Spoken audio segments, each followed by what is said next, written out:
Almost everyone reaches a moment like this at some time in life eventually. Maybe it arrives late in the evening one night. Maybe it comes early, before the day begins demanding from you. Then you open your Social Security statement. You stare at the amount, and something feels wrong. It's not quite outrage, not precisely. It's closer to a calm unease creeping in, a thought that stays with you longer than you expected. Wait, is this really everything there is? That exact feeling is what sparked a question someone asked me just recently. They said they'd been hearing me talk about retirement, security, and ease, then checked their Social Security statement and asked whether anything could improve it today. Honestly, I'm disappointed. Is there anything I can actually do to improve this? And I want to be very clear with you. That question is one of the most important financial questions you can ever ask. Because for millions of people, Social Security isn't just another source of income. It's the foundation. It's the paycheck that keeps arriving. It's the part of your financial life that shows up no matter what markets do, no matter how inflation moves around. And still, most people never truly understand it. They see a number, react, maybe worry, but they don't realize one crucial detail here. That number isn't as fixed as it looks. There's flexibility in it. There's strategy inside it. And in many cases, opportunity is hidden within it. Today, I want to guide you through it. Not only technically, but in a way that helps you feel back in control. Because retirement is more than numbers. It's about assurance. It's about knowing that when you step away from work, your life doesn't narrow, it expands. Let's start with something many people miss.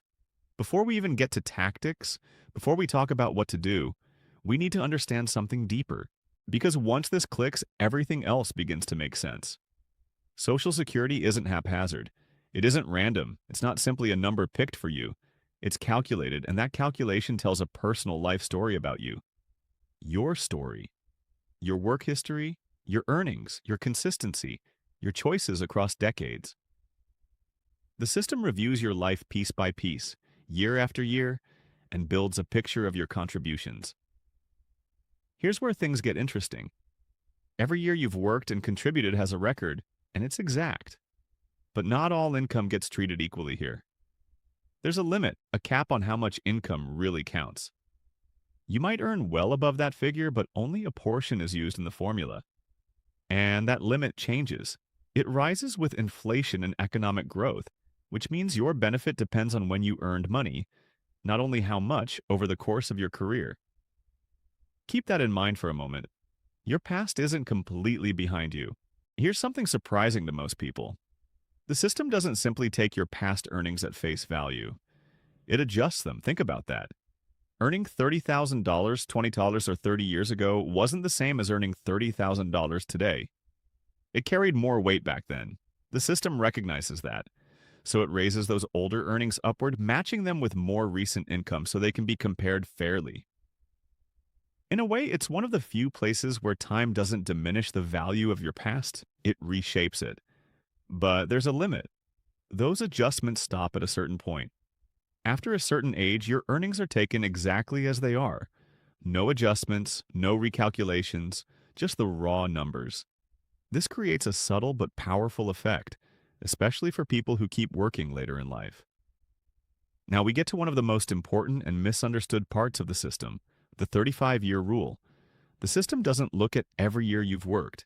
It centers on your top 35 years of earnings. Not your latest, not your earliest, not even your most meaningful, just your highest earning years overall. This is where life choices begin to show their effect. If you've worked more than 35 years, your lower earning years get replaced. They drop out of the calculation. But if you've worked fewer than 35 years, those missing years don't vanish. They become zeros, and zeros don't stay quiet. They drag your average down steadily and strongly. This is where many people lose thousands, even tens of thousands over time. Not because they made a mistake, but because no one explained how much those missing years matter. After all the adjustments and selections, everything gets compressed into one number. Your average monthly earnings across your top years. That becomes the foundation of your retirement benefit. But here's another important detail. Not every dollar is treated equally. The system works progressively.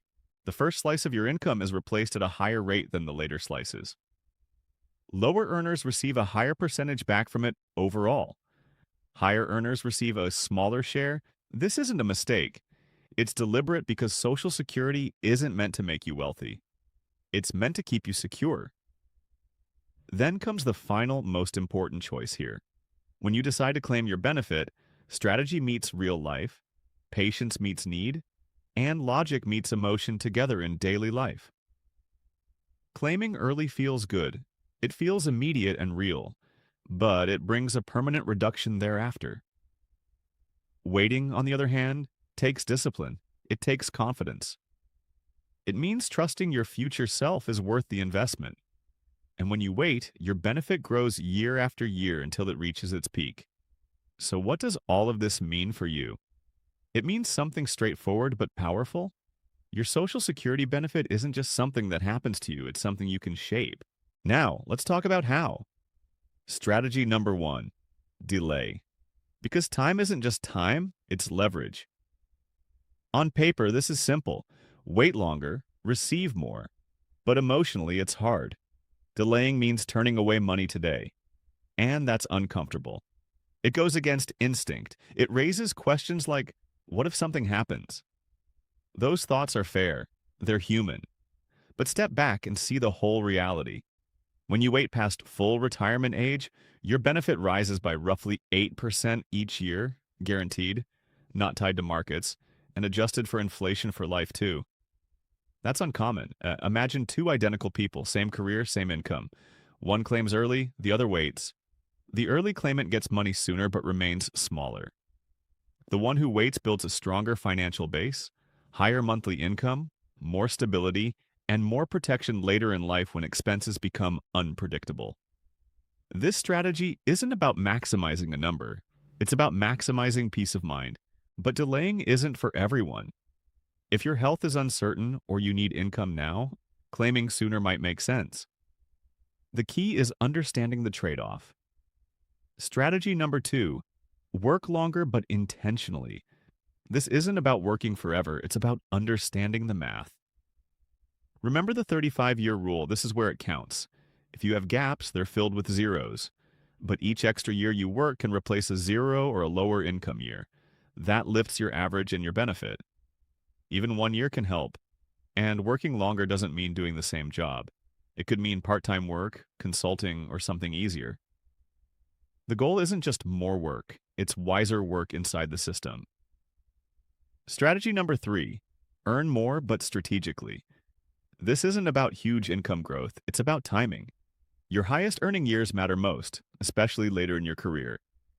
A higher income year can replace an earlier lower one, lifting your overall average. It's like refreshing your financial history in real time. 1 year won't change everything, but several can. Small choices. Negotiating pay, taking better opportunities, extending your peak earning years can shift the outcome in your favor. At this point, you might notice something. This system isn't rigid. It has dials. Quiet ones, but powerful ones. Strategy number 4, think like a team. If you're married, this isn't just about you. Social Security includes spousal and survivor benefits. A lower earning spouse can receive up to 50% of the higher earner's benefit. That's meaningful, but timing matters. Claiming sooner lowers that amount. Then there's the survivor benefit. When one spouse dies, the other keeps the higher benefit, not both. This makes timing decisions even more important. Delaying a higher benefit can create long-term protection for the surviving spouse, especially with age differences. This becomes vital. Strategy number 5, check your record. This is simple but essential. Errors happen. Missing or incorrect earnings can lower your benefit permanently. Review your earnings history carefully. Even one correction can raise your lifetime income. Finally, understand this. There is no single correct answer. Your decision depends on your health, finances, goals, and life situation. This isn't just about raising a payment. It's about taking charge of your financial future with awareness and purpose. Social Security is just one piece, but it's a foundational one. And when handled carefully, it offers something deeply valuable: stability. And in retirement, stability means independence. You don't need perfect decisions. You just need to participate, to understand your options, to look ahead with curiosity instead of fear. Because the moment you do that, you stop reacting and start guiding. And that shifts